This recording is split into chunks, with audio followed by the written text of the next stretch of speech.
ഉദരത്തിൽ നിന്നും അഗ്നിനാളമായി ആത്മാവേ വരണേ. പുറകെട്ടുപോയ ഉപ്പായ എന്നെ പുറകൂട്ടിയിടണമേ. കനലുകളൂതി തീയാക്കൂ, എൻ്റെ കുറവുകളെല്ലാം നിറവാക്കൂ. കനലുകളൂതി തീയാക്കൂ, എൻ്റെ കുറവുകളെല്ലാം നിറവാക്കൂ. ആത്മാവേ റൂഹായേ എന്നിൽ കത്തിപ്പടരണമേ. ആത്മാവേ റൂഹായേ എന്നിൽ കത്തിപ്പടരണമേ.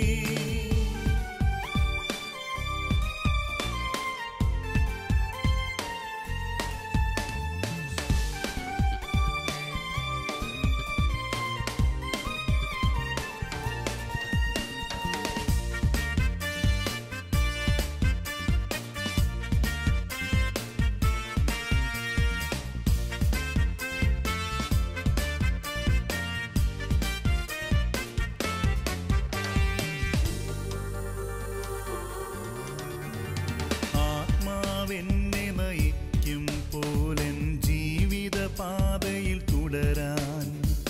ആത്മാവെന്നെ നയിക്കും പോലെൻ ജീവിത പാതയിൽ തുടരാൻ. കാറ്റിലുയരും ഇല പോലെ ആത്മാവിൻ ശക്തിയിലുയരാൻ. കാറ്റിലുയരും ഇല പോലെ ആത്മാവിൻ ശക്തിയിലുയരാൻ. അഭിഷേകം നീ ചൊരിയണമേ, വരദാനങ്ങൾ നൽകണമേ. അഭിഷേകം നീ ചൊരിയണമേ, വരദാനങ്ങൾ നൽകണമേ. ആത്മാവേ റൂഹായേ എന്നിൽ കത്തിപ്പടരണമേ. ആത്മാവേ റൂഹായേ എന്നിൽ കത്തിപ്പടരണമേ.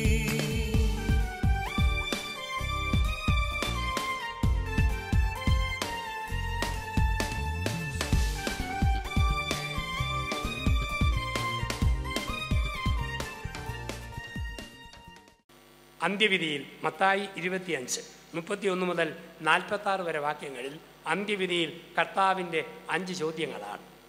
നമ്മുടെ അന്ത്യവിധി ഈ ലോക ജീവിതത്തിലെ വെളിച്ചത്തിലാണ്. ഞങ്ങൾ അച്ഛന്മാരുടെ അന്ത്യവിധി കത്തോലിക്കാ സഭയിലെ പുരോഹിതരെന്ന രീതിയിൽ ഞങ്ങളുടെ ശുശ്രൂഷയുടെ വെളിച്ചത്തിലാണ്. കുടുംബത്തിൻ്റെ അന്ത്യവിധി മക്കൾ മാതാപിതാക്കൾ ബന്ധത്തിൻ്റെ വെളിച്ചത്തിലാണ്.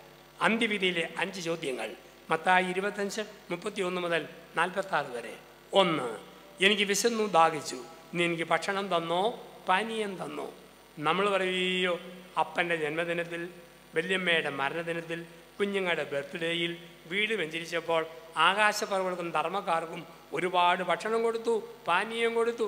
ദൈവം പറഞ്ഞു ഉള്ളത് കൊടുത്തോ, അത് നല്ലത് തന്നെ. അതിനേക്കാൾ വില മറ്റൊന്നാണ്. വീടിൻ്റെ പെരയ്ക്കകത്ത് 80 വയസ്സുള്ള അപ്പൻ, 78കാരി അമ്മ, അപ്പ എന്ന് വിളി കേൾക്കാൻ, അമ്മേ എന്ന് വിളി കേൾക്കാൻ വിശന്നു ദാഹിച്ചു. ആ അപ്പനമ്മമാർക്ക് സ്നേഹത്തിൻ്റെ ഭക്ഷണം കൊടുത്തോ, സ്നേഹത്തിൻ്റെ പാനീയം കൊടുത്തോ? എങ്കിൽ സ്വർഗം, ഇല്ലെങ്കിൽ നരകം. എങ്കിൽ സ്വർഗം, ഇല്ലെങ്കിൽ നരകം. ഒരമ്മ പറഞ്ഞാൽ എനിക്ക് 3 ആമക്കളാണ്, 2 മക്കൾ പോളിഷ ചട്ടത്തുണി എടുത്തു തന്നു, 4 ചട്ട ഞാൻ തുന്നി വെച്ചിട്ടുണ്ട്. ഇളയവൻ ബാങ്കിലെ അറ്റൻഡറാണ്. അവൻ്റെ കൈ കൊണ്ട് JK തുണി കൊണ്ടോ റേഷൻ തുണി കൊണ്ടോ ഒരു ചട്ട തുണി ഇട്ടിട്ട് മരിച്ചാൽ മതി എന്ന കൊതി. ചട്ടയില്ലാഞ്ഞിട്ടല്ല, സ്വന്തം മകൻ്റെ കൈ കൊണ്ട് കിട്ടാനുള്ള കൊതി. എനിക്ക് വിശന്നു ദാഹിച്ചു, ഭക്ഷണം തന്നോ പാനീയം തന്നോ? 2. ഞാൻ രോഗിയായിരുന്നു, നീ എന്നെ ആശ്വസിപ്പിച്ചു. പ്രായമായ അപ്പനമ്മമാർ കട്ടിലിൽ കിടക്കുമ്പോൾ മക്കളും മരുമക്കളും കൊച്ചുമക്കളും കുറേ സമയം അവിടെ കൂടെ ഇരിക്കണം. അവിടെയാണ് കുടുംബത്തിൻ്റെ അഭിഷേകം. അമ്മയ്ക്ക് കണ്ണ് കാണാൻ പറ്റിയെന്ന് പറഞ്ഞ് മാറുകയല്ല, അമ്മയ്ക്ക് തൊടാവുന്ന ദൂരത്തിൽ ഇടയ്ക്കിടയ്ക്ക് എന്ന് ഇരുന്ന് കൊടുക്കണം. അപ്പൻ്റെ ചെവി കേൾക്കുകയെല്ലാം മിണ്ടാതിരിക്കുകയല്ല, തൊണ്ട പൊട്ടുന്ന ശബ്ദത്തിലും മക്കളെ കൊണ്ടും കുറേ സമയം വർത്തമാനം പറയിപ്പിക്കണം. ഞാൻ രോഗിയായിരുന്നു, നീ എന്നെ ആശ്വസിപ്പിച്ചു. രോഗത്തിൽ ക്ഷീണത്തിൽ ആശ്വാസം കൊടുക്കുക മാതാപിതാക്കൾക്ക്. മൂടി മൂടി കേൾക്കുക, പറയുന്നത് ശ്രദ്ധയോടെ കേൾക്കുക. മാസത്തിൽ 1 പ്രാവശ്യമെങ്കിലും കട്ടിലിൽ കിടക്കുന്ന അപ്പനും അമ്മയ്ക്കും കുമ്പസാരവും കുർബാനയും കിട്ടുന്നുണ്ടെന്ന് ഉറപ്പ് വരുത്തുക. പ്രധാന അവസരങ്ങൾ വണ്ടിയെ കിടത്തിയോ ഇരുത്തിയോ പള്ളിയിൽ കൊണ്ടുവന്ന് കുർബാന കാണിച്ച് തിരിച്ചു കൊണ്ടുപോവുക, ഇതൊക്കെ അഭിഷേകമുള്ള കുടുംബത്തിൻ്റെ അടയാളങ്ങളാണ്. മാതാപിതാക്കളെ ബഹുമാനിക്കുക. 1 വിശന്നു ദാഹിച്ചു, 2 രോഗിയായിരുന്നു, 3 ഞാൻ നഗ്നനായിരുന്നു, നീ എന്നെ ഉടുപ്പിച്ചോ. എന്താണ് നഗ്നത? നാണം കെട്ട അവസ്ഥ. മോനും മോൻ്റെ ഭാര്യയ്ക്കും ഭർത്താവിൻ്റെ അപ്പനെയും വേണ്ട അമ്മയും വേണ്ട, അവർക്ക് അവൻ മാത്രം മതി.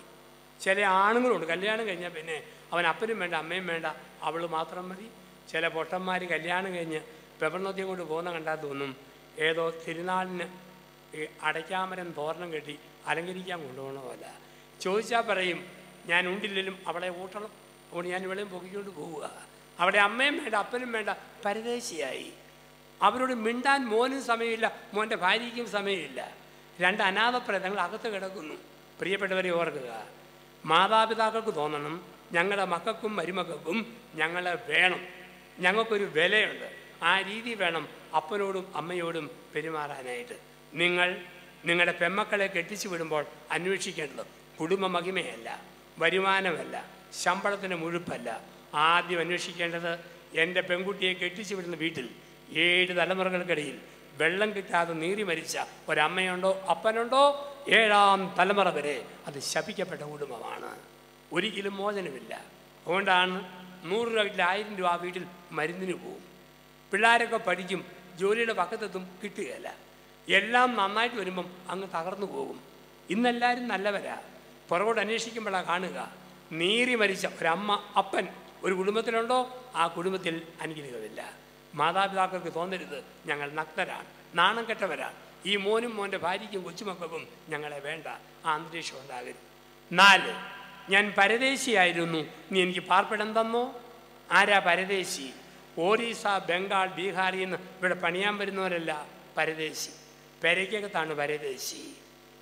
പണ്ട് വീട് നിറഞ്ഞു നിന്ന അമ്മ മോൻ കെട്ടിക്കഴിഞ്ഞപ്പോൾ ആർക്കും വേണ്ടത് പരദേശി, അകത്തെ മുറിക്കകത്തിരിക്കുക. പണ്ട് നാട് നിറഞ്ഞു നിന്ന അപ്പൻ മോൻ്റെ ഭരണം വന്നപ്പം പുറകോട്ട് തള്ളി മാറ്റപ്പെട്ടു, അപ്പന് റോളില്ല, അപ്പൻ വീട്ടിൽ പരദേശി. എൻ്റെ ഹൃദയത്തിൽ പാർപ്പിടമില്ലാത്ത ആൾ എന്നും പരദേശിയാണ്. എൻ്റെ ഹൃദയത്തിൽ പാർപ്പിടമില്ലാത്ത ആൾ പരദേശി. ഒരു സ്ഥലത്ത് അപ്പന് 82 വയസ്സ്, അമ്മയ്ക്ക് 80 വയസ്സ്. അപ്പൻ്റെ പുറത്ത് തൊലിയെല്ലാം പൊട്ടി പുകല പോലെ അടഞ്ഞിങ്ങനെ കിടക്കുക. അമ്മ എണ്ണ തുടച്ചു കൊടുക്കുന്നു, കുഴമ്പ് പുരട്ടുന്നു, തുണി വെള്ളത്തിൽ മുക്കി നനച്ചു കൊടുക്കുന്നു. കെടാമുട്ടന്മാർ 3 ആമക്കളുണ്ട്, അവന്മാരുടെ ഭാര്യമാരുമുണ്ട്, മാറി മാറി താമസിക്കുന്നു. അവളുമാർക്ക് ഇഷ്ടമില്ല, യുവമാർക്കും ഇഷ്ടമില്ല. ഈ അമ്മ കഷ്ടപ്പെടുക. പക്ഷെ കഴിഞ്ഞ 3 മാസമായിട്ട് ഈ 3 ആമകളും അപ്പൻ്റെ കട്ടിലിൽ നിന്ന് പോകുന്നില്ല, മുറിയിൽ നിന്ന് പുറത്തിറങ്ങുന്നില്ല, വരാന്ത വിട്ടുപോകുന്നില്ല, അവിടെ തന്നെ ഇത് ശുശ്രൂഷയാണ്. ആൾക്കാർ ചോദിച്ചു അമ്മച്ചിയോട്, എന്താ വലിയ കടുപ്പമുള്ള ധ്യാനം വല്ലതും കൂടി മാറ്റം വന്നതാണോ, അതോ വീതം വല്ലതും കൊടുക്കാമെന്ന് പറഞ്ഞോ? ഇവർക്കൊരു മാറ്റം. അമ്മ പറഞ്ഞു ഇതൊന്നുമല്ല, ഞാനൊരു പണി കാണിച്ചു. എന്താ കാണിച്ചത്? അപ്പനെ നോക്കാനായിട്ട് സുന്ദരിയായ ഒരു ഹോം നേഴ്സിനെ ഞാൻ കൊണ്ട് നിർത്തി. പിന്നെ ഇവന്മാർ മുറിക്കകത്തുനിന്ന് പോകത്തുമില്ല, വരാണ്ട് നിറങ്ങത്തുമില്ല, കട്ടിൽ വിട്ട് അകലത്തുമില്ല. അപ്പനെ നോക്കണമെങ്കിൽ പോലും ഹോം നേഴ്സും കൂടെ അപ്പനെ ശുശ്രൂഷിക്കാൻ വേണം. ഇവിടെയാണ് പറയുക ഞാൻ പരദേശിയായിരുന്നു, നീ എനിക്ക് പാർപ്പിടം തന്നു. 5 ഞാൻ കാരാഗ്രഹത്തിലായിരുന്നു, നീ എന്നെ സന്ദർശിച്ചോ. കാരാഗ്രഹമായിരുന്നു, നീ എന്നെ സന്ദർശിച്ചോ. ചില വീടുകളും മറ്റുമുണ്ട്, എന്തും മുഴുത്ത വീടല്ലേ. ചില വീടിൻ്റെ മറ്റും മുഴുപ്പ് കണ്ടാൽ തന്നെ നമുക്ക് അത്ഭുതം തോന്നും. കട്ടച്ചിറയിൽ അമേരിക്കൻ സുഹൃത്തിൻ്റെ വീട് വെഞ്ചരിക്കാൻ വേണ്ടി ചെന്നതാണ്. വെഞ്ചരിച്ച് എൻ്റെ വലത് കീഴ ഓരം പറഞ്ഞു പോയി. പുകപ്പര, മറപ്പര, കുളിപ്പര, ഷീറ്റ് വരാ. വെഞ്ചരിക്കാൻ കയറിയത് കട്ടച്ചിറയാണ്. വെഞ്ചരിച്ച് ഇറങ്ങിയപ്പോഴത്തേക്ക് ഷട്ടർ കവല വെട്ടിമുകൾ അവിടം വരെയായി. ഇവിടെ കെട്ടിടങ്ങളുണ്ട്. ചില പെരയ്ക്കകത്ത് ആകെ താമസിക്കുന്ന ആരാ? അന്തേവാസി. 2 അരണ, 3 പല്ലി, 5 ഓന്ത്, 1 എലി, 2 ഞണ്ട്. കയറെ പിടിച്ച് നത്തുപോലെ കുത്തിയിരിക്കുന്ന ഒരപ്പൻ, വാതൊക്കെ കുരയ്ക്കുന്നൊരു പട്ടി, എന്നാ മുട്ടം കെട്ടിടം ഉണ്ടാക്കിയിട്ടിരിക്കുക. ആ വീടാണ് ഏറ്റുമാനൂരിലെ അതിരമ്പടിയിലെ സെൻട്രൽ ജയിൽ, കാരാഗ്രഹം. പ്രായമുള്ള അപ്പൻ്റെ അമ്മയുടെ അടുക്കലിരുന്ന് മക്കൾക്കും കൊച്ചുമക്കൾക്കും മിണ്ടാൻ പറ്റുന്നില്ലെങ്കിൽ നിങ്ങളുടെ ഇവിടുത്തെ വീട്, നീണ്ടൂരിലെ വീട്, കുറുപ്പന്തറയിലെ വീട്, ഏറ്റുമാനൂരിലെ വീട്, അതിരമ്പടിയിലെ വീട്, കോട്ടയത്തെ വീട്, അത് ജയിലാണ്. മക്കളും കൊച്ചുമക്കളും അടുത്തിരുന്ന് മിണ്ടുന്നില്ലെങ്കിൽ അപ്പനന്മാർക്ക് വീട് ജയിലാണ്. അടുക്ക ചെല്ലുമ്പോഴോ അത് അനുഗ്രഹമാണ്. എൻ്റെ അമ്മ വീട് കാഞ്ഞിരപ്പള്ളിയിലാണ്. എൻ്റെ കുട്ടിക്കാലത്ത് എൻ്റെ അമ്മ എന്നെയും കൊണ്ട് കാഞ്ഞിരപ്പള്ളി വീട്ടിൽ ചെല്ലും. വല്യമ്മച്ചിയെ കാണണം. ഉഴുന്നോള പോലത്തെ കുണുക്ക്, പാവയ്ക്കാടം പോലെ തുളഞ്ഞ ചെവി, തെരണ്ടുവാര് പോലത്തെ മുണ്ടിൻ്റെ അടുക്ക്, കൈനീളം ചട്ട മുഴുവൻ വെറ്റക്കരയും ചുവന്ന തുപ്പലുമാണ്. അമ്മ വെറ്റ പുകല ചുണ്ണാമ്പ് അടയ്ക്കായെടുത്ത് ഇടിക്കട, ഞാൻ ഇടിച്ചിടിച്ച് ഉരുട്ടും. അവലോസുണ്ട പോലെ ആക്കിയിട്ട് വല്യമ്മച്ചിയുടെ വായിലേക്ക് കയറ്റി വെക്കും. വല്യമ്മച്ചി അവലോസുണ്ട വായി വെച്ചിട്ട് ഒരു ഞെക്ക്, ഒരു പീച്ച്, ഒരമക്ക്, ഒരു തുപ്പ്, ചോരവെള്ളം പോലെ വെറ്റത്തുപ്പല് പുറത്തേക്ക് വീഴും. ഞാൻ ഓർക്കും, അത്ഭുത വല്യമ്മച്ചി അവലോസുണ്ട വായി വെക്കുന്നു, ചോരവെള്ളം പുറത്തേക്ക് തുപ്പുന്നു. എൻ്റെ അമ്മയ്ക്കും പ്രായമാകുമ്പം ഇതുപോലെ ഇടിച്ചു കൊടുക്കണം. എനിക്ക് കിട്ടിയ പരിശീലനം അത്. കാരണന്മാർ ഒരു ഭാഗ്യമാണ്. ഇന്ന് കാരണന്മാർ ഒരു ഭാരമാണ്.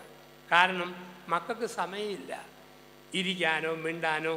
നമ്മൾ പറയുമല്ലോ, ഒരു പ്രത്യേക ഇന്ന് അതിനെ വിളിക്കുന്ന സൈക്കോളജിക്കൽ ടേം നെഗറ്റീവ് പോപ്പുലേഷൻ എന്നാണ്. നെഗറ്റീവ് പോപ്പുലേഷൻ എന്ന് പറഞ്ഞാൽ ഒന്നും കൺട്രിബ്യൂട്ട് ചെയ്യാൻ പറ്റാത്ത, ഒന്നും ചെയ്യാൻ പറ്റാത്ത കുറേ പേരെ വെറുതെ തീറ്റിക്കൊണ്ടിരിക്കുന്ന അവസ്ഥ. ആ രീതിയെക്കുറിച്ചാണ് പറയുക. അപ്പം അങ്ങനെ കാണുന്ന ഒരു ലോകമാണ്. ആ ലോകത്തിൽ തിരിച്ചു പോവുക, അപ്പനിലേക്ക് അമ്മയിലേക്ക് അവരെ ഭാഗ്യമായിട്ട് കാണുക. ഞങ്ങളുടെ ഒരു അച്ഛന്മാരുടെ സെമിനാറിൽ ക്ലാസ് എടുക്കാൻ വന്ന ഒരു പ്രൊഫസർ പറഞ്ഞു, അച്ഛന്മാരായ നിങ്ങളുടെ അപ്പവും മീഞ്ഞും പിടിക്കുന്ന കൈകളേക്കാൾ പരിശുദ്ധമാണ് വൃദ്ധനായ എൻ്റെ ചുളിവ് വീണ ഈ കൈകൾ. വാർദ്ധക്യത്തിൽ തളർന്നു കിടന്ന എൻ്റെ അപ്പൻ്റെ മലമൂത്രങ്ങൾ 2 വർഷക്കാലം എൻ്റെ കൈ കൊണ്ട് വൃത്തിയാക്കിയതാണ്. എൻ്റെ അപ്പനെ തുടപ്പിച്ച് കിടത്തിയ കൈകൾ അച്ഛന്മാരുടെ അപ്പവും മീഞ്ഞും എടുക്കുന്ന കൈകളേക്കാൾ വിശുദ്ധമാണ്. അഭിഷേകമുള്ള മനുഷ്യൻ, അഭിഷേകമുള്ള കുടുംബം കാരണന്മാരെ ശുശ്രൂഷിക്കുന്നു. നിങ്ങളെങ്ങനെ പെരുമാറുന്നു, നിങ്ങളുടെ മക്കളും അത് കണ്ടല്ലേ പഠിക്കുക. 75 വയസ്സുള്ള വല്യപ്പൻ ചാരികസേനയിൽ കാര്യം നീട്ടി കണ്ണട വെച്ച് പത്രം വായിക്കുന്നു. 7 വയസ്സുള്ള കൊച്ചുമോൻ പറഞ്ഞു, വല്യപ്പ കണ്ണട ഊരിയിട്ട് കണ്ണൊന്ന് അടയ്ക്കാവോ? വല്യപ്പൻ പറഞ്ഞു, കളിക്കാനാണോടാ? കണ്ണടച്ചാൽ പറയാം. കളിക്കാനാണോ? കണ്ണടച്ചാൽ പറയാം. പത്രവായന കഴിച്ചടാ, കണ്ണടയ്ക്കാം. അരമണിക്കൂർ പത്രം വായിച്ചു, കണ്ണാടി ഊരി വെച്ചു, വല്യപ്പൻ കണ്ണ് മുറുക്കി കഴിച്ചു. 7 വയസ്സുകാരൻ ചെന്ന് കണ്ണെ പിടിച്ചു നോക്കി. ശരിക്കും അടഞ്ഞല്ലേ? അടഞ്ഞു. ഓ, ഇനി ഞങ്ങളുടെ വീട്ടിൽ സമാധാനമായെന്നാണ് തോന്നുന്നത്. അതെന്നാടാ? എന്നും കിടക്കാൻ നേരത്ത് മമ്മി ഡാഡിയോട് പറഞ്ഞു കേൾക്കാം, വല്യപ്പൻ്റെ കണ്ണടഞ്ഞാലേ ഈ വീട്ടിൽ സമാധാനം ഉണ്ടാവൂ. നമ്മൾ എന്തു പറയുന്നോ അത് മക്കൾ കണ്ടുപഠിക്കുന്നു. അവിടെയാണ് പറയുക, മാതാപിതാക്കളെ ബഹുമാനിക്കണം. 5, കൊല്ലരുത്. എന്താണ് കൊല്ലരുത്? ജെറമിയ 1:5. നിന്റെ അമ്മയുടെ ഉദരത്തിൽ ഉരുവാക്കപ്പെട്ട നിമിഷം തന്നെ ഞാൻ നിന്നെ അറിഞ്ഞതാണ്, തിരഞ്ഞെടുത്തതാണ്. ജീവൻ തന്ന ദൈവത്തിനെ ജീവനെടുക്കാൻ അവകാശമുള്ളൂ. ഭ്രൂണഹത്യ, ഗർഭഛിദ്രം കുടുംബത്തിന് അഭിഷേകം നഷ്ടപ്പെടുത്തും. ദൈവത്തിൻ്റെ അനുഗ്രഹവും അഭിഷേകവും നഷ്ടപ്പെടുത്തുന്നു ഗർഭഛിദ്രങ്ങൾ. അങ്ങനെയുള്ള ലോകം. ഇപ്പോൾ ഒരിക്കലും ജീവൻ തന്ന ദൈവത്തിനെ ജീവനെടുക്കാൻ അവകാശവും. അങ്ങനെയുള്ള തിന്മകൾ കുടുംബത്തിൽ സംഭവിച്ചാൽ ചെയ്യേണ്ട പരിഹാരമുണ്ട്. ഏതെങ്കിലും പാവപ്പെട്ട സ്ത്രീയുടെ സുഖപ്രസവത്തിന് പണം മുടക്കി ഞാൻ ചെലവ് ചെയ്യണം. പാവപ്പെട്ട പെൺകുട്ടികളെ പഠിപ്പിക്കാൻ സഹായിക്കണം. അങ്ങനെ പാവങ്ങൾക്ക് പരിഹാരം ചെയ്യണം. ഒരു കുമ്പസാരം കൊണ്ട് അത് തീരുകയല്ല. പ്രവൃത്തി കൊണ്ട് പരിഹാരം. ദൈവത്തിൽ നിന്ന് പാപക്ഷമയ്ക്ക് കുമ്പസാരം നമ്മൾ ചെയ്യുന്നു. അതുപോലെ തന്നെയാണ് ജീവിക്കാൻ അനുവദിക്കണം. ഭ്രൂണഹത്യ ഒരു വശം, നെഗറ്റീവ് സൈഡ്. ഇനി പോസിറ്റീവ് സൈഡ് എടുത്താലോ, മക്കളെ വളർത്താൻ കഴിവുള്ളവർക്ക് പരമാവധി മക്കൾ ഉണ്ടാകണം. നോക്കാൻ കഴിയുന്നവർക്ക് മക്കളുണ്ടാകണം. സമ്പത്ത് കുറഞ്ഞു പോലും എന്നോർത്ത് മക്കളുടെ ജനനത്തെ നിയന്ത്രിക്കരുത്. തന്നെയുമല്ല, കുടുംബത്തിൽ മിടുക്കന്മാരും മിടുക്കികളും ഉണ്ടാകുന്നത് കുറേ എണ്ണം കഴിയുമ്പോഴാണ്. മദർ തെരേസ 4-ാമത്തേത്, ടെൻഡുൽക്കർ 5-ാമത്തേത്, അബ്ദുൽ കലാം 7-ാമത്തേത്, ടാഗോർ 14-ാമത്തേത്. കൂടുതലുണ്ടാകുമ്പോൾ ഉഗ്രനും ഊത്തനും ഉണ്ടാകും. 1-2 ഉള്ളോ ഒരു കിഴങ്ങൻ, ഒരു കടിഞ്ഞു പൊട്ടൻ, അത്രയേ ഉണ്ടാകത്തുള്ളൂ. ഇപ്പം നമുക്ക് മക്കൾ വേണോ? കൂടുതൽ നോക്കാൻ പറ്റുന്നവർക്ക് മക്കളുണ്ടാവുമെങ്കിൽ വേണം. അപ്പം അത് ജീവിക്കാൻ അനുവദിക്കുക. കൊല്ലരുത്, ജീവിക്കാൻ അനുവദിക്കുക. മക്കളെ നന്മയുടെ വഴിയിൽ വളർത്തുക, പരിപാലിക്കുക, വിശുദ്ധി കൊണ്ടുവരിക. ആ മക്കൾക്ക് നന്മയുടെ വഴികൾ കാണിച്ചു കൊടുക്കുക, അവർക്ക് വിദ്യാഭ്യാസം കൊടുക്കുക. നിങ്ങളുടെ ജീവിത മാതൃക കൊണ്ട് ആ മക്കളെ നല്ല നല്ല പാഠങ്ങൾ പഠിപ്പിക്കുക. ഇതെല്ലാം ജീവിതത്തിൻ്റെ ഭാഗമായിട്ട് ഓർക്കുക. പ്രത്യേകിച്ച് ഓർക്കുക, ആത്മീയതയിലൊക്കെ നിങ്ങളുടെ മക്കളെ വളർത്തിക്കൊണ്ട് വരണം. അതൊക്കെ കുഞ്ഞുങ്ങളെ ഉയർത്തുന്നതിൻ്റെ ഭാഗമാണ്. 10 വയസ്സായ ആൺകുട്ടിയെ ദേവാലയത്തിലേക്ക് പറഞ്ഞു വിടണം. അൾത്താരബാലനായിട്ട് അത് ചെയ്യാൻ പറയുക. അൾത്താര ശുശ്രൂഷി പെൺകുട്ടികളെ മിഷീലിക്ക് തുടങ്ങിയ സംഘടനകളിൽ, പള്ളിയുടെ ഭക്തസംഘടനകൾ വിശ്രുവാനോട് ചെയ്ത് കുഞ്ഞുങ്ങളെ വളർത്തുക, കൊല്ലരുത്. അവരിലുള്ള നന്മകളും കാര്യങ്ങളും നശിപ്പിക്കരുത്. നമ്മൾ വളർത്തിയെടുക്കുക, കൊണ്ടുവരിക. ചിലപ്പോഴൊക്കെ മക്കൾക്കൊക്കെ മടി കാണും പള്ളിയിൽ പോകാനൊക്കെ ആയിട്ട്. അൾത്താര ബാലന്മാർക്കൊക്കെ മടി. ഒരു കുട്ടി അവന് 10 വയസ്സായപ്പോൾ അമ്മ പറഞ്ഞു, നീ അൾത്താര ബാലനായിട്ട് ചേരണം, ഈശോയ്ക്ക് ഇഷ്ടപ്പെട്ട അച്ഛനാകാൻ പിന്നീട് സാധ്യതയുണ്ട്. അവൻ ചെന്നു. മുൻകോപിയായ വികാരിയച്ഛനാണ് അന്ന്. പെട്ടെന്ന് അരിശപ്പെടുന്ന അച്ഛൻ. വേറെ ആരും വന്നുമില്ല. അച്ഛൻ പറഞ്ഞു, ബൈബിൾ ലേഖനഭാഗവും നീ തന്നെ വായിക്കാൻ പറഞ്ഞു. പിന്നെ ആകെപ്പാടെ പേടിച്ചു പോയി. അച്ഛനെ നോക്കി പേടിച്ച് വിറച്ച് അവൻ വായിച്ചത് ഇങ്ങനെയാണ്: എൻ്റെ സഹോദരരെ, വിശുദ്ധ പൗലോസ്ലീഹ അപ്പസ്തോല പ്രവൃത്തിക്കാർക്ക് എഴുതിയ ലേഖനത്തിൽ നിന്നുള്ള വായന. അച്ഛൻ തൊണ്ട കുറുക്കി ശബ്ദം ഉണ്ടാക്കി. ആൾക്കാർ ചിരിച്ചു. അവന് മനസ്സിലായി ഇനി തിരുത്താൻ സമയമില്ല, മാറ്റി പറയാൻ. അവൻ അച്ഛനെ നോക്കി പറഞ്ഞു, ഗുരു അഡ്ജസ്റ്റ് ചെയ്താലും ഏതായാലും വായിച്ചു പോയില്ലേ. ഇപ്പോൾ കുഞ്ഞുങ്ങളെ നമ്മൾ പരിശീലിപ്പിക്കണം. ദേവാലയത്തോട്, പരിശുദ്ധ മധുബഹയോട്, വിശുദ്ധ കുർബാനയോടൊക്കെ നമ്മൾ ചേർത്ത് പരിശീലിപ്പിക്കുക. അവരെ നമ്മുടെ നന്മയിൽ വളർത്തുക. ഒരു അമ്മ 65 വയസ്സ് 30 വയസ്സുള്ള മോനെയും കൊണ്ട് അച്ഛനെ കാണാൻ വന്നിട്ട് പറഞ്ഞു, അച്ഛാ ഇവന് പിശാച് ബാധയുണ്ട്, അച്ഛൻ ഇവനെ തലയ്ക്ക് പിടിച്ച് ഒന്ന് പ്രാർത്ഥിക്കണം. എന്നാ പറ്റിയെന്ന് ചോദിച്ചു. എൻ്റെ അച്ഛാ ഇവൻ പെണ്ണ് കെട്ടുന്നില്ല എന്ന് പറഞ്ഞുകൊണ്ടിരുന്നു. പഠിച്ചു, ഒന്നാന്തരം ജോലി, IT പ്രൊഫസറാണെന്ന്. എൻ്റെ അച്ഛാ കെട്ടുന്നില്ലെന്ന് പറഞ്ഞവൻ കഴിഞ്ഞ തിങ്കളാഴ്ച ഒരു ഓറീസാക്കാരിയും കൊണ്ട് ടാറ്റാസുമോ വണ്ടിയെ വന്ന് പെരയ്ക്കകത്ത് കയറിയതാണ്. ഓറീസെങ്കിൽ ഓറി ചെയ്ത് പണ്ടാരമായിട്ട് പെണ്ണാണല്ലോ എന്ന് ഓർത്തു. ഇന്നലെ രാവിലെ 5 ഓറീസക്കാർ വന്നു അവനെ എടുത്തിട്ട് ഇടിച്ചിട്ട് അവിടെ കൊണ്ട് പോയി അച്ഛാ. അപ്പോൾ ആ പിടി കിട്ടിയത് കൂടെ പഠിപ്പിച്ച ഒറീസക്കാരൻ പ്രൊഫസറുടെ ഭാര്യയെ ഇവൻ കട്ടുകൊണ്ട് വന്നതാണ്. ഇന്നലെ അച്ഛാ പിടി കിട്ടിയത്. ഇവന് പിശാച് ബാധയുണ്ട്. അച്ഛൻ തലയ്ക്ക് പിടിച്ച് പ്രാർത്ഥിക്കണം. കൂടുതൽ അന്വേഷണം മനസ്സിലായി ഈ തള്ളയുടെ പെടലിക്കാണ് പിടിക്കേണ്ടത്, മോൻ്റെ തലയ്ക്കല്ല. 8ാം ക്ലാസ് കഴിഞ്ഞ് ഈ മോനെ വേദപാഠത്തിന് വിടാൻ അമ്മയ്ക്ക് മടിയായിരുന്നു.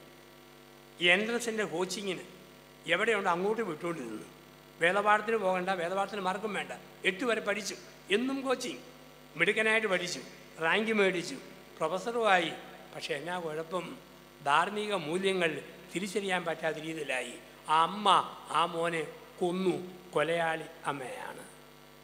കൊടുക്കേണ്ട സമയത്ത് കൊടുക്കാതെ മക്കളെ ഉഴപ്പി വളർത്തുക, അവരുടെ ഫ്രീഡം പോലെല്ലാം വിട്ടുകൊടുക്കുക. ആ അമ്മയും അപ്പനും മക്കളെ കൊല്ലുന്നവരാണ്.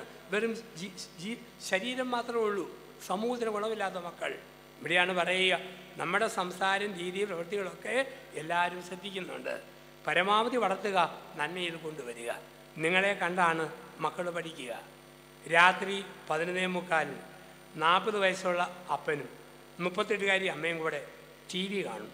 ആ സമയത്താണ് മുഖത്ത് ഒരു ഷേപ്പും ഇല്ലാത്ത ഏതാണ്ട് ഉണക്കപ്പാമ്പാട് പോലെ കുറേ എണ്ണം പ്രത്യേക തുണി കൊടുത്ത് ആടിയാടി വരുന്നു. Passion parade.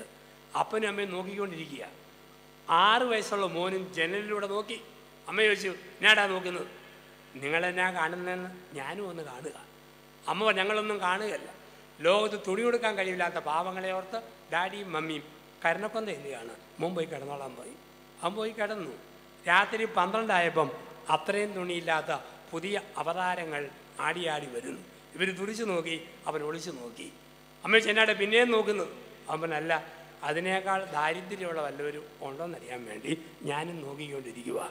അപ്പൻ്റെ അമ്മയുടെ പെരുമാറ്റമാ മക്കൾ കണ്ടുപിടിക്കുക. ഇവിടെയാണ് പറയുക, കൊല്ലരുത്. 6 വ്യഭിചാരം ചെയ്യരുത്. വ്യഭിചാരം ചെയ്യരുത്. എന്താണ് വ്യഭിചാരം ചെയ്യരുത്? ഒരു ജീവിതാന്തത്തിൽ പ്രവേശിച്ചയാൾ മറ്റൊന്നിനെക്കുറിച്ച് ഓർക്കരുത്. കല്യാണം കഴിച്ച പുരുഷൻ മറ്റൊരു സ്ത്രീയെ ഭാവനയിൽ സൂക്ഷിക്കരുത്. വിവാഹിതയായ സ്ത്രീ മറ്റൊരു പുരുഷനെ മനസ്സിൽ ചിന്തിക്കരുത്. ഭർത്താവിൻ്റെ ഹൃദയം വടക്കുനോക്ക് യന്ത്രം പോലെ ഭാര്യയിലേക്ക്, ഭാര്യയുടെ ഹൃദയം വടക്കുനോക്ക് യന്ത്രം പോലെ ഭർത്താവിലേക്ക്. വിവാഹത്തിന് സ്വപ്നങ്ങളുണ്ട്. പെണ്ണുങ്ങൾക്ക് സ്വപ്നം, ഞാൻ കെട്ടുന്ന പുരുഷനാണെന്ന് വരിയിൽ മമ്മൂട്ടിയുടെ ഗെറ്റപ്പ് വേണം, മോഹൻലാലിൻ്റെ ദേഹചലനം വേണം, പൃഥ്വിരാജിൻ്റെ കുറ്റിമീശ വേണം, എല്ലാം ഒത്തതായിരിക്കണം. ഒട്ടും പൊരുത്തമില്ലാത്ത ആളെ കിട്ടും. കിട്ടിയ ആളെ കൊണ്ട് സന്തോഷിക്കണം. ആണുങ്ങൾക്കൊരു സ്വപ്നം, ഞാൻ കെട്ടുന്ന പെണ്ണിന് പഴയ ശോഭനയുടെ വണ്ണം, ദിവ്യ ഉണ്ണിയുടെ മെലിഞ്ഞ പെടലി, കാവ്യമാധവൻ്റെ തുറിച്ച കണ്ണും, സമ്പ്രദാസുലിൻ്റെ പ്രത്യേക ഓമ്പല്, ഇതൊക്കെ വേണം. പക്ഷെ കിട്ടിയതോ തെറി പറയുന്ന ഒരാൾ. ആരെ കിട്ടിയാലും സന്തോഷത്തോടെ സ്വീകരിക്കണം, അതിനപ്പുറത്തേക്ക് പോകരുത്. വേറൊരു ചിന്ത വ്യഭിചാരം. ഇന്ന് ഇങ്ങനെയുള്ള ചിന്തകൾക്കൊന്നും ഇതൊന്നും സാരമില്ലെന്ന് കരുതുന്ന കാലമാണ്. 28 വയസ്സുള്ള യുവാവ് ധ്യാനിക്കാൻ വന്നു. അവൻ വർത്തമാനം പറയാൻ വന്നവൻ പറഞ്ഞു, അച്ഛാ എൻ്റെ അടുത്തൊരു സ്ത്രീ, അവൾക്ക് 32 വയസ്സായി, കെട്ടിയവന് 5 വർഷമായിട്ട് കാനഡയിലാണ്. ഓ എൻ്റെ അച്ഛാ, അവൾ ഒറ്റയ്ക്ക് മടുത്തു. അവൾ ചോദിക്കുന്നു, ഇടയ്ക്കിടയ്ക്ക് വന്ന് എൻ്റെ കൂടെ ഒന്ന് താമസിച്ചിട്ട് ഭർത്താവിനെ പോലെ ജീവിച്ചിട്ട് പോകാമോ? അച്ഛാ, ഞാൻ ഒന്ന് അങ്ങനെ പോയി ജീവിച്ചാൽ അത് പാപമാണോ അതോ പരോപകാരമാണോ? ന്യായമായ സംശയം. ഇപ്പം ചിന്ത, വാക്ക്, നോട്ടം, പ്രവൃത്തി, അതിലെ വിശുദ്ധി ദാമ്പത്യത്തിൽ അത് 6-ാം പ്രമാണം. വ്യഭിചാരം ചെയ്യരുത്. 7 കള്ളസാക്ഷി പറയരുത്. കള്ളസാക്ഷി എന്താണ്? കുടുംബത്തിൽ അനുഗ്രഹം വേണോ? ഒരിക്കലും അപവാദങ്ങൾ പറയരുത്. വീട്ടിൽ അഭിഷേകം വേണോ? അച്ഛന്മാരെ കുറിച്ച് എന്തെങ്കിലും കേട്ടു, അത് യൂദയ, സമറിയ, ജെറുസലേമിൻ്റെ അതിർത്തി വരെ പറഞ്ഞുകൊണ്ട് നടക്കരുത്. വ്യക്തമായ തെളിവുണ്ടെങ്കിൽ പോലും നമ്മളായിട്ട് മിണ്ടരുത്.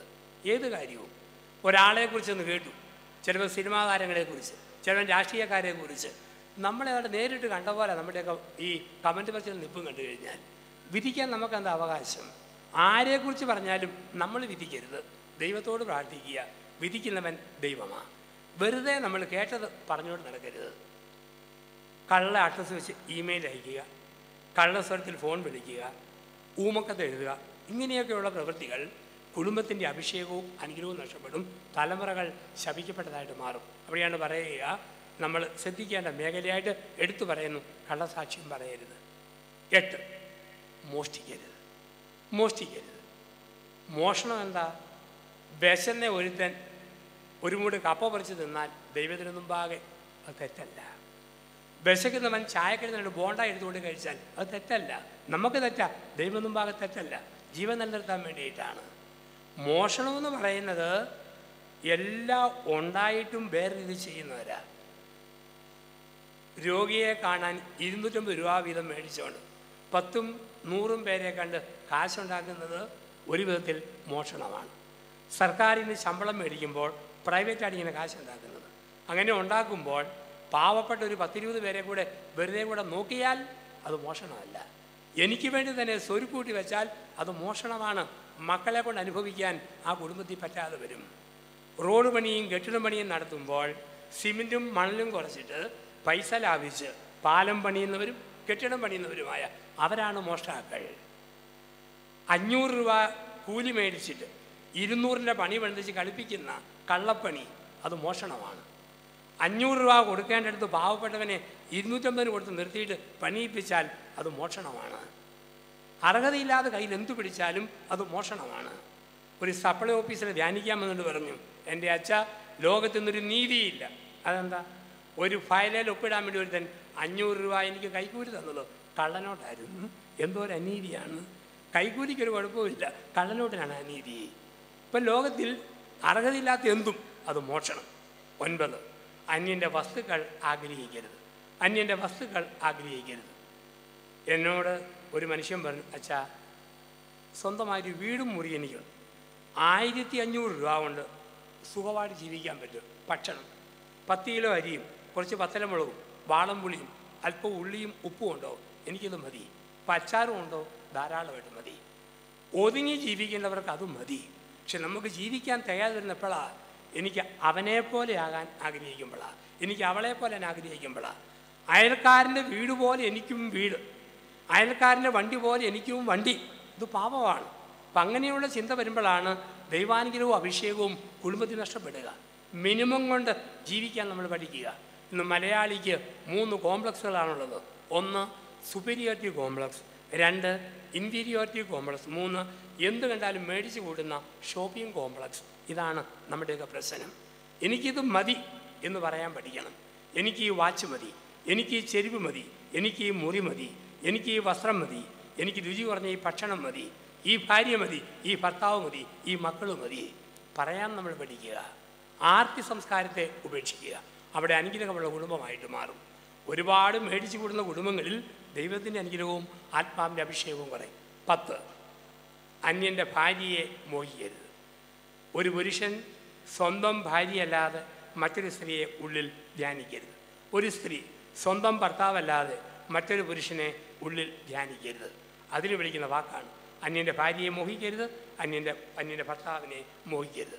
ദൈവം തന്ന ഒരു കുടുംബം, ആ കുടുംബത്തിൽ ദൈവിക വിശുദ്ധിയിലും ദൈവിക നന്മയിലും ജീവിക്കുവാനും വ്യാപരിക്കുവാനും തമ്പുരാൻ പറയുന്ന വചനം കേൾക്കുവാൻ ഇന്ന് നിൻ്റെ കുടുംബം രക്ഷപ്പെട്ടിരിക്കുന്നു എന്ന വചനം കേൾക്കാനിടയാകട്ടെ. ലൂക്കാസ് വിശേഷത്തിൻ്റെ 19 തമ്പുരാൻ പറയുന്നു, സക്കൈവൂസ്, ഇന്ന് നിൻ്റെ കുടുംബം രക്ഷപ്പെട്ടിരിക്കുന്നു. അപ്പസ്തോല പ്രവൃത്തികൾ 16:32, കർത്താവായ യേശു ക്രിസ്തുവിൽ വിശ്വസിക്കുക, നീയും നിൻ്റെ കുടുംബവും രക്ഷ പ്രാപിക്കും. 10 പ്രമാണങ്ങൾ പാലിച്ചും ഉടമ്പടിയെ വിശ്വസ്തയോടെ ജീവിച്ചും അനുഗ്രഹിക്കുന്ന കർത്താവിൻ്റെ സാന്നിധ്യത്തിലും പ്രാർത്ഥിക്കുന്ന അമ്മയുടെ മധ്യസ്ഥതയിലും നമ്മുടെ കുടുംബങ്ങളെ നമുക്ക് സമർപ്പിക്കാം. അങ്ങനെ അഭിഷേക നിറവിൽ അഭിഷേകമുള്ള കുടുംബമായി, ആത്മാവ് നിറഞ്ഞ കുടുംബമായി നമ്മുടെയൊക്കെ കുടുംബങ്ങൾക്ക് മുന്നേറുവാൻ നല്ലവനായ ദൈവം നമ്മെ ഓരോരുത്തരെയും അനുഗ്രഹിക്കട്ടെ, ആശീർവദിക്കട്ടെ. നല്ല ദൈവത്തിൻ്റെ അനുഗ്രഹം എല്ലാവർക്കും നേരുന്നു. നന്ദി.